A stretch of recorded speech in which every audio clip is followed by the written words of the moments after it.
So let's talk about what the Democrats are going to do with your taxes. The Joe Biden tax reform. Now, this is very important. This video isn't going to be as clickbaity or full of blood and drama like my other videos, but this video might actually help you plan your financial future in more ways than one, because we're going to talk about a lot of important things here. And before you go and ask, who's this Joe Schmo lecturing to me about tax?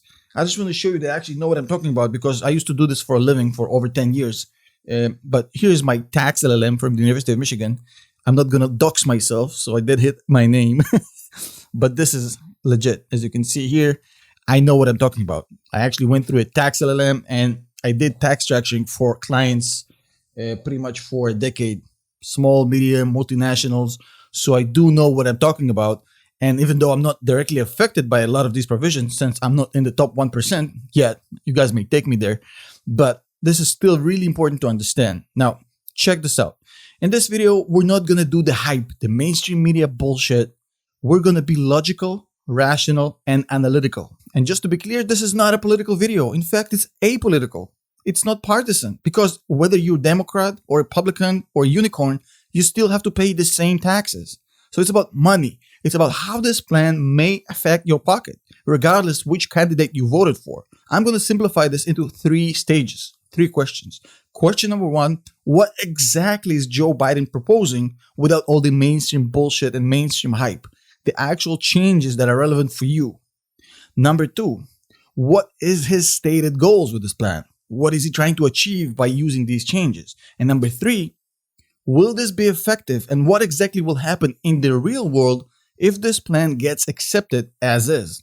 Which is a big question mark, because usually these plans, by the time they go from proposals to actual laws, get watered down a lot. But let's just assume this plan will get accepted the way it is. And let's get started.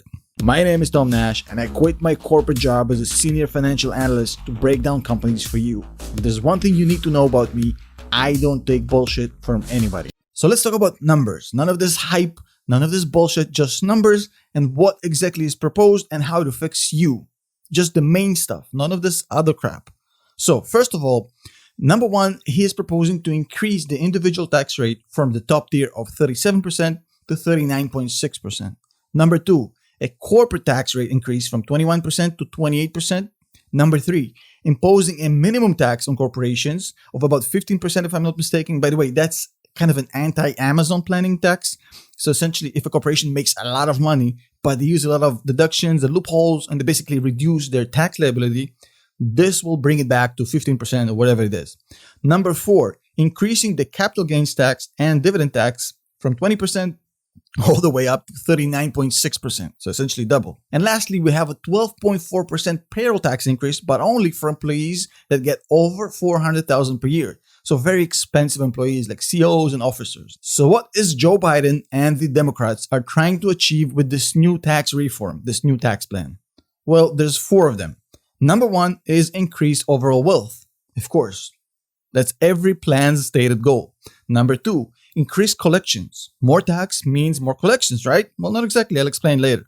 But basically, they're saying they can collect 3.3 trillion more with these increases over the next decade.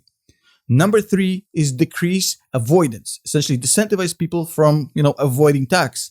And number 4, increase the tax burden on rich people and corporations. So now that we know the changes without all the hype, and we know the goals without all the hype, let's see how it will impact you personally and people you actually work with, and if this actually can achieve the goals they're trying to achieve. And let me tell you right now, not exactly. So follow me for this journey down the Joe Biden rabbit hole. So let's start with the corporate tax rate. One of the stated goals of this plan is to increase the tax burden on corporations. Basically saying corporations don't pay enough tax. This is how we're going to increase their tax burden. Well, let me show you how ineffective this would be. And basically, this is what I did for a living. However, I will give you the simplified version of this tax planning because this isn't a lecture. Now, here's the thing. Right now, the government is proposing, or at least the elect government is proposing, to increase the tax rate from 21% to 28%. So essentially, for every $100 the corporation will make, $28 will go to tax. So here's the thing. I can do that as a corporation, or I can do something completely different.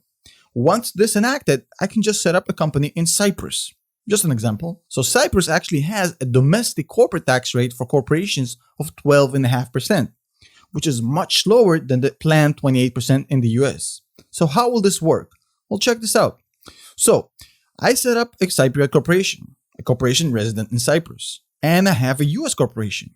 So I make an agreement between the US corporation and the Cypriot corporation, essentially providing services and funding from the Cypriot corporation to the US corporation. I make an agreement saying, okay, the company in Cyprus is going to give me management service, logistics service, admin service, back office service, and it's going to give me a loan in order to fund my operations, right? Simple. Okay. So I start working, and at the end of the day, I make $100 as a US corporation. Now, what I do next is basically I hire one of the big four firms, PwC, EY, KPMG, Deloitte, whoever. Basically, these guys will come in, they will review my agreements, and they will sign off on the fees I can charge to this Cyprus company. That's pretty much what's going to happen. Now, once they sign off on the fees, what I can do, I can essentially take all of these profits in the US, let's say I make $100 as a corporation, and send it all the way to Cyprus legally. Here is how it works. The US and Cyprus actually have a tax treaty, setting a withholding rate of about 10% on interest and 0% on services. Now, a withholding tax, just to explain without going into this crazy mode, is when you send money outside of the US, you have to withhold. You have to save money and send it to IRS. So the withholding tax on interest would be 10% and on services, 0%.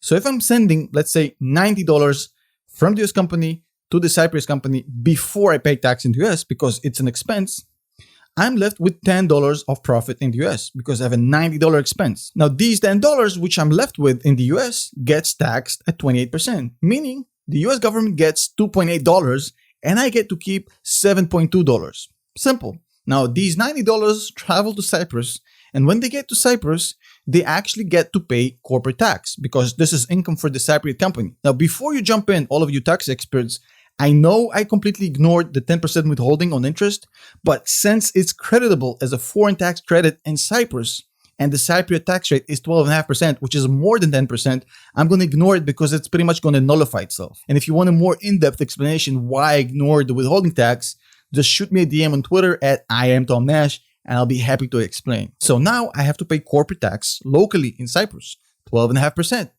I pay this tax, and then I'm left with after-tax money. Now, this after-tax money is about $79. When I add the money that I have in the US, which is $7.2, these two sums are my after-tax corporate income. Basically, I pay corporate taxes, and that's it.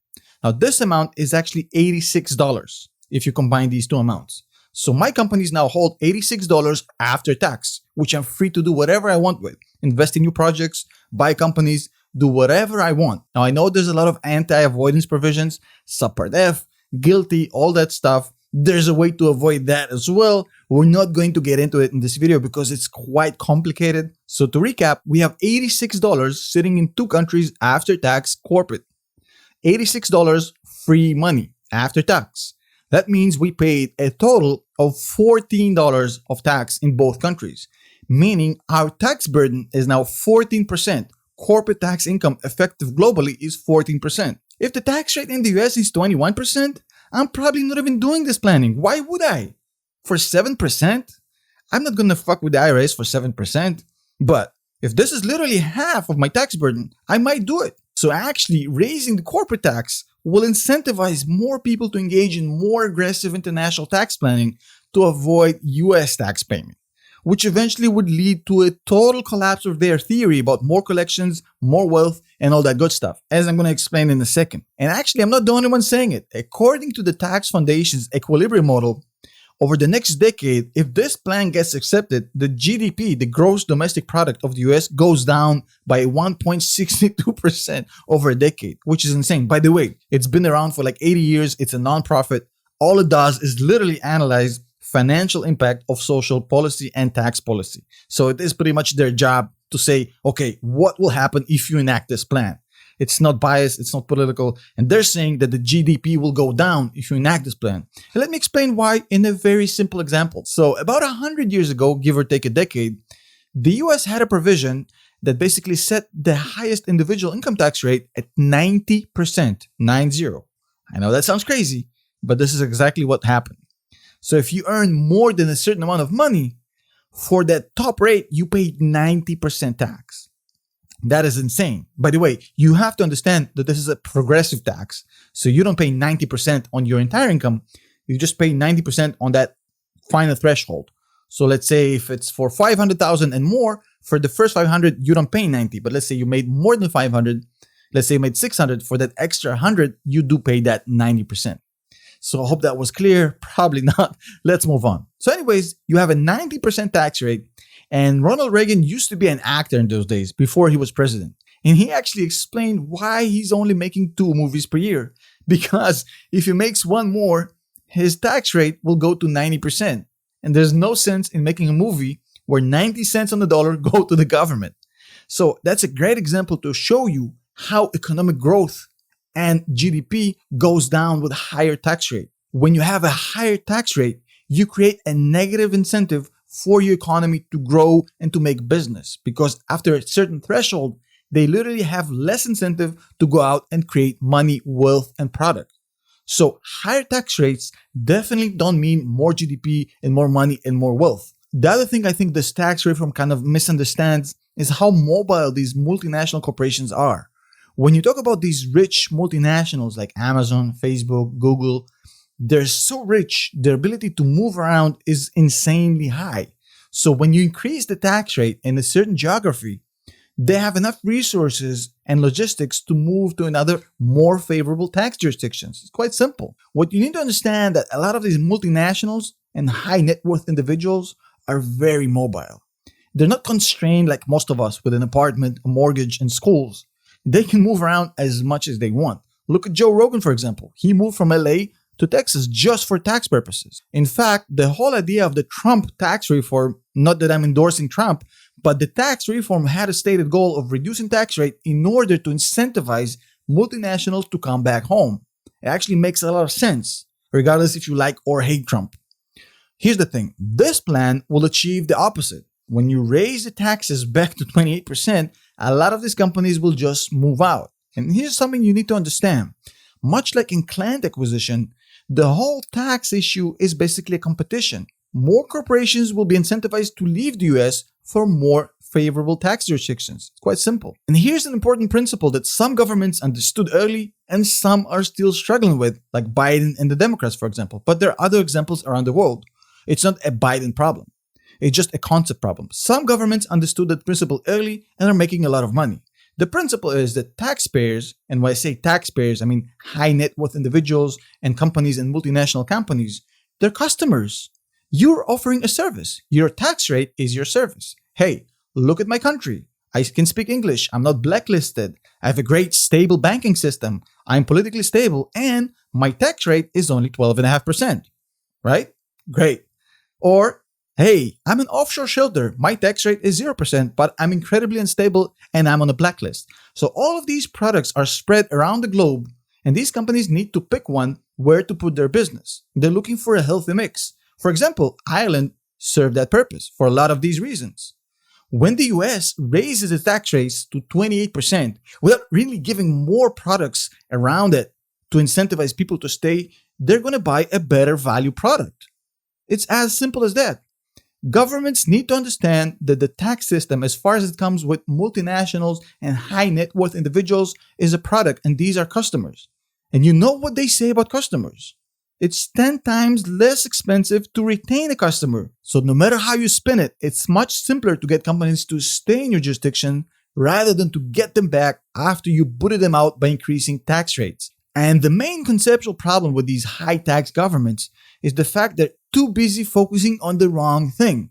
Instead of creating economic incentives for people to stay in your jurisdiction, they're busy policing these people. When I say people, I mean high net worth individuals and companies.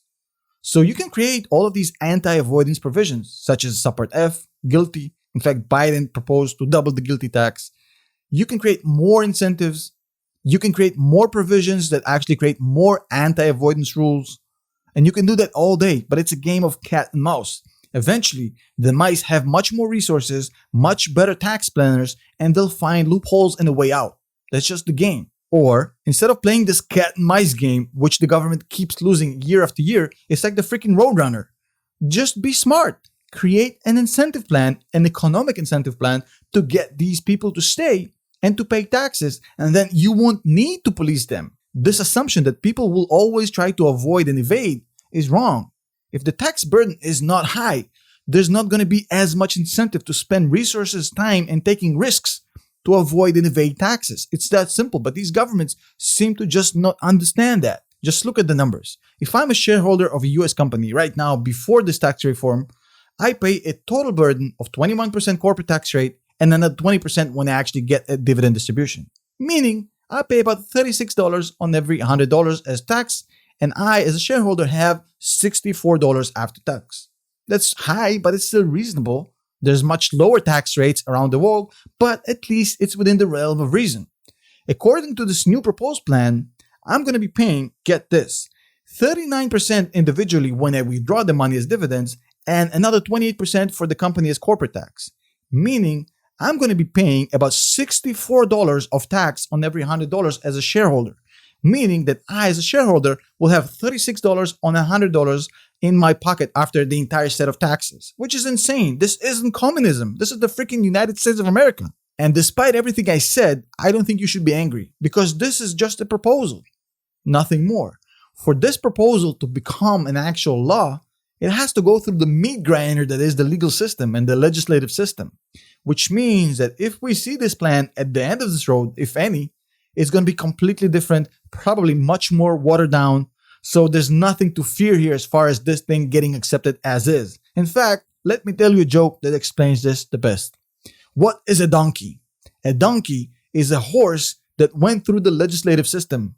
That's pretty much what this thing is going to be. And as always, a huge thanks for our channel members, our patrons. You guys have been subscribing and liking my videos, even though I never asked you to. Thank you so much. We'll see you guys in the next video.